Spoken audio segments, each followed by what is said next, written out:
Hello everyone, তো আজকে আমি ভেবেছি তোমাদের সাথে একটা রেসিপি শেয়ার করব। এটা আমার মায়ের হাতের সবথেকে ফেভারিট রেসিপি। তো জানি না তোমরা কে কে শুটকি মাছ খাও, কিন্তু আমরা তো খাই। তো এখানে প্রথমেই মা কড়াইয়ে তেল দিয়ে শুটকি মাছগুলোকে ভেজে নিচ্ছে। মাছগুলোকে প্রথমে ভালো মতন জলে ধুয়ে সিদ্ধ করে, গরম জলে সিদ্ধ করে নেওয়া হয়েছে, কিন্তু তারপরেই ভাজা হয়েছে। তারপরে এখানে কড়াইয়ে পেঁয়াজ আর লঙ্কা দিয়ে সেটাকে ভালো মতন ভেজে তার মধ্যে দিয়ে দিচ্ছে মা এখানে গোটা রসুন। তারপরে এটাকেও ভালো মতো ভাজার পর তারপরে দিয়ে দিচ্ছে লতিটা, যেটাকে মা প্রথমেই সেদ্ধ করে রেখেছিল। তারপরেই সামান্য লবণ এবং হলুদ দিয়ে এটাকে ভালো মতন ভেজে নিতে হবে। আমি মাংস রাঁধতে পারি, কিন্তু এই রান্নাগুলো না আমি আগে কোনোদিনও নিজে থেকে করিনি।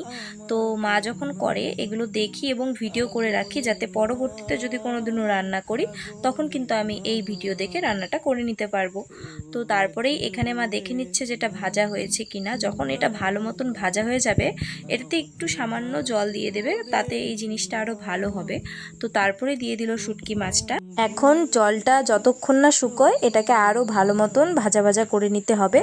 তারপরেই দেখো এটা পুরোপুরিভাবে হয়ে গেছে, আর খেতে কিন্তু দুর্দান্ত হয়েছিল। তোমরাও বাড়িতে এটা ট্রাই করে দেখতে পারো। আবার পরে ভিডিওতে দেখা হবে। চলো টাটা।